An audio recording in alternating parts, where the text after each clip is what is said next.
سلام. طبق ديال اليوم برياني باللحم، طبق بنين، طبق زوين، طبق غني بالنكهات. تابعوا الفيديو باش تشوفوا الطريقه بالتفصيل. اول حاجه عندي هنايا شويه ديال الهيل حب اللي هو قاقله، شويه ديال القزبر وشويه ديال العود، جوج ديال العواد بالضبط يعني ديال القرفه. حطيت معهم جوج المعالق ديال السمنه، تقدروا تحطوا بدالها الزبده الا ما متوفرش عندكم السمنه. يعني كتعطي نكهه زوينه بزاف. خليتهم شويه يعطيو النكهه ديالهم مع ديك السمنه، وضفت عليهم بصله مشلضه يعني بصله مقطعه مكعبات صغيره، وخمسه ديال الفصوص ديال الثوم.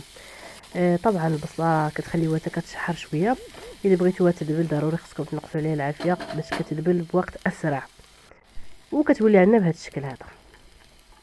حاليا غادي نضيف عليها اللحم. انا عندي هنا اللحم، تقدروا تستخدموا اللحم، تقدروا تستخدموا الدجاج على حسب الرغبه. عندي تقريبا كيلو. كنوزعوه في هذيك الطنجره مزيان حتى كيتوزع فوق ديك البصله.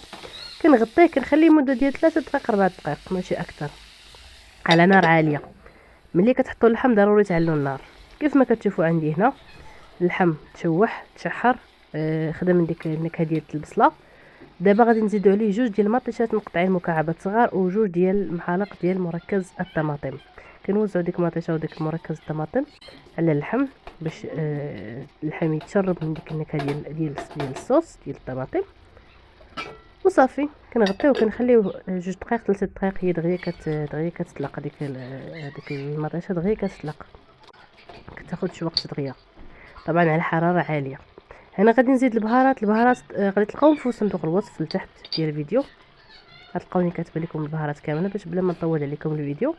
المهم كنحرك ديك اللحمه ديك البهارات وداك الصوص مزيان، كنخليه واحد شويه. صافي كنضيف عليه الملح ونص مكعب ماجي اختياري اللي هو مرق الدجاج او اللحمه.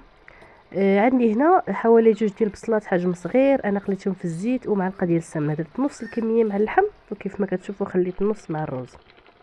صافي دابا هنا كنروي تقريبا 3 ديال الكيسان ديال الماء يكون مغلي، ضروري اللحم ديروا فيه ماء مغلي. تسدوا عليه وخليه يطيب. هنا عندي ماء مغلي، حطيت فيه عود ديال القرفه، شويه ديال الهيل، شويه ديال الملح، شويه ديال القزبر، وحطيت معلقه ديال الزبده والملح طبعا. حطيت الروز انا عندي منقوع من قبل ب20 دقيقه، كنخليه فقط مده 5 دقائق على نار وسط. صافي وكنطفي عليه، ما تخليوش يطيب، يلا يبدا نص سلقه. كيف كتشوفي عندي هنا اللحم ها هو طاب تبارك الله، يعني طاب يعني نضج كامل. لاصوص كيف كتشوفوا يعني الدغمرات ما خصش يكون عندنا لاصوص بزاف، لانه الروز ما غاديش يتشرب لينا داك الماء بزاف. دابا كنضيف نص الكميه ديال داك الروز اللي انا خليته 5 دقائق على النار. صفيته من داك الماء، خليت مع ديك البهارات الحب اللي درناها. كنوزع نص الكميه فوق اللحم. هاد النص اللي تيجي لتحت هذا كيجي ملون بداك الصوص.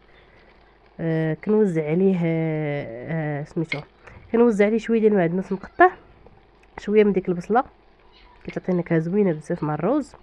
وكندير شرائح ديال الليمون بحال هذا الشكل هذا. ما تخافوش من الحامض، راه ما كيعطيش نكهه ديال الحموضه، بالعكس كيعطي واحد النكهه زوينه بزاف. صافي كنحط الباقي ديال الروز وكندير نفس العمليه، شويه ديال المعدنوس، شويه ديال البصله، وطرونشي ديال الحامض. سمحوا لي انا صوتي عيان شويه، راني مريضه شويه. صافي كنخليوه كنغطيوه عليه، كنخليوه مده ديال 15 دقيقه، وكنشوفوا الروز واش طاب مزيان ولا لا. من بعد انا لونته شويه بحال هكا بالملون، خليته 5 دقائق وطفيت عليه. وكيف كتشوفوا هذا هو الطبق ديالنا النهائي. كيجي شي حاجه زوينه بزاف. اللحم كيجي تبارك الله منكه ويعني دايب دايب دايب ما شاء الله، يعني كيجي طايب مزيان.